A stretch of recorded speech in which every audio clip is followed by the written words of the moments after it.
एक कार्ड तकरीबन 15 लाख रुपए में एक अफगानी को पड़ता था और उसमें फिर वो डिफरेंट एलिमेंट्स में डिवाइड हो जाता था। कितने अफगानियों के लिए इन्होंने अब तक कार्ड्स वगैरह बनाए? नादरा या दूसरे किसी महकमे के मुलाजिमान जो अपने पैसों के लिए ये अपना ईमान बेचते हैं, क्योंकि ये मुल्की सालमियत का मसला है, तो इसमें हर बंदा जो इस जुर्म में शरीक है उसकी इक्वल हिस्सेदारी भी हो। जिन लोगों ने इनको अपनी फैमिली ट्री में जगह दी है उनके खिलाफ कोई कार्रवाई अमल में लाई जाएगी? तो अपने मुल्क से गद्दारी, इससे बड़ी मेरा ख्याल है गुनाह की बात कोई नहीं हो सकती। बाद औकात इस तरह होता है कि कोई जाली शनाख्ती कार्ड बना के वो बैरून ममालिक चला जाता है, इस तरह कोई प्रोग्राम था इनमें से किसी अफगान मुहाजिर का?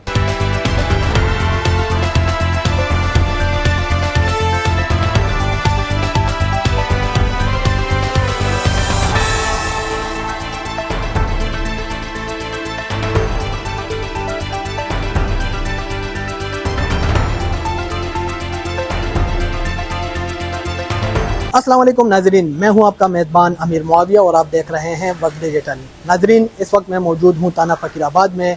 फ़कीराबाद डिवीज़न पुलिस की जानिब से एक अहम और कामयाब कार्रवाई अमल में लाई गई है, जिसमें एक ऐसे ग्रुप को बेनकाब किया गया है जो अफ़गान मुहाजिरीन के लिए गैर कानूनी तौर पर कौमी शनाख्ती कार्ड बनाया करते थे। इस हवाले से SP फ़कीराबाद डिवीज़न रेशम जहांगीर बाकायदा प्रेस कॉन्फ्रेंस भी करेंगी और हमने उनसे खुसूसी गुफ्तगू की है, वो भी मुलाहिज़ा फरमाएं। जी बिल्कुल, इस वक्त हमारे साथ SP फ़कीराबाद डिवीज़न रेशम जहांगीर मौजूद है। आइए इनसे बात करते हैं। शुक्रिया मैडम टाइम देने का। ये बताएं कि इस ग्रुप तक रसाई कैसे हासिल की, गिरफ्तारी कैसे अमल में लाई, और ये इसके जो तरीका वारदात है उसके मुतालिक भी बताएं। बिल्कुल, ये इंफॉर्मेशन बेस्ड एक रेड थी जिसमें हमें पता लगा कि एक बैठक में कुछ इस तरह के बंदे मौजूद हैं जो कि उनके पास कुछ बे फॉर्म्स हैं, कुछ फ़ोन्स हैं और वो डीलिंग कर रहे हैं शनाख्ती कार्ड के हवाले से। तो जब हमने रेड की तो हमें कुछ प्राइवेट टाउट्स और कुछ इंडिविजुअल्स इस तरह के मिले, कुछ अफगानी मिले, कुछ पाकिस्तानी मिले, जो कि बेसिक उनका तरीका वारदात ये था कि वो अफगानियों के लिए पाकिस्तानी शहरियत बनाने के कार्ड्स इशू करवाते थे। तो ये इनका तरीकाकार है। ये बताएं कि इसमें कितने लोग शामिल हैं, कौन कौन शामिल है इसमें? इसमें अभी तक जो हमने गिरफ्तारियां की हैं तकरीबन 10-11 इंडिविजुअल्स हमारे पास मौजूद हैं, जिसमें अफगानी भी हैं जो कार्ड्स बनाने के लिए आए थे, वो पाकिस्तानी भी हैं जिन्होंने as host family role play किया है, कुछ टाउट्स हैं जो डिफरेंट लोगों के साथ मिल के ये सिस्टम चलाते हैं, और कुछ एजेंट्स हैं जो कि अफगानियों से पैसे लेकर डिफरेंट इदारों को मिसयूज़ करके तो अफगानियों को कार्ड हवाला करते हैं पाकिस्तानी फैमिलीज़ का। कितने अफगानियों के लिए इन्होंने अब तक कार्ड्स वगैरह बनाए?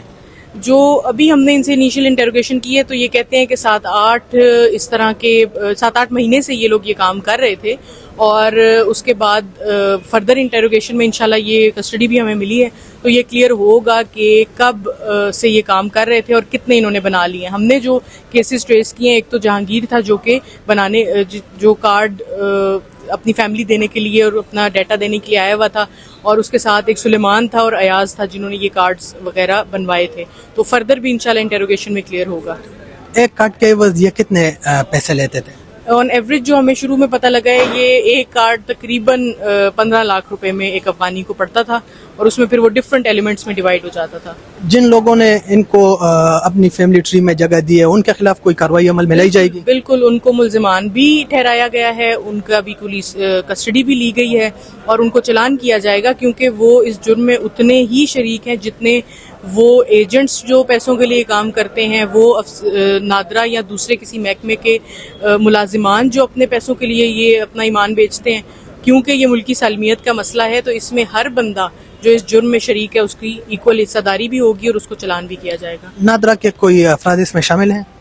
ये क्योंकि नादरा एक फेडरल एजेंसी है, इन्होंने इल्ज़ामात बिल्कुल लगाए हैं, लेकिन उसकी तस्दीक और उसको प्रॉपर क्रॉस चेक करना मेरा ख्याल है ये FIA का काम है। उसमें हम उनको लेटर भी लिख रहे हैं, तो इंशाल्लाह वो भी इसको चेक करेंगे। जिस तरह आपने बात की कि FIA को लेटर लिखेंगे, FIA के साथ अब तक कोई रब्ता हुआ है इस ग्रुप के हवाले से? पता है, ये कल की कार्रवाई है, कल हमने रेड करके ये बंदे पकड़े हैं, तो आज हमें कस्टडी मिली है, आज आपके सामने हमने इनको पेश किया है। जब तफ्तीश आगे जाएगी और हमें वो ठोस शवाहिद मिलेंगे कि ये वाकई सरकारी मुलाजमीन की तरफ जो बात हो रही है उसमें कुछ सदाकत है, तो फिर इंशाल्लाह हम FIA को लेटर भी करेंगे। लेकिन हमारा प्लान है कि हम FIA को इंगेज करेंगे इसमें। बाद औकात इस तरह होता है कि कोई जाली शनाख्ती कार्ड बना के वो बैरून ममालिक चला जाता है, इस तरह कोई प्रोग्राम था इनमें से किसी अफगान मुहाजिर का? जो सुलेमान नामी अफगानी है जिसके पास पाकिस्तानी कार्ड है, उसको जब हमने ट्रेस आउट किया तो वो इस टाइम अफगानिस्तान में मौजूद है।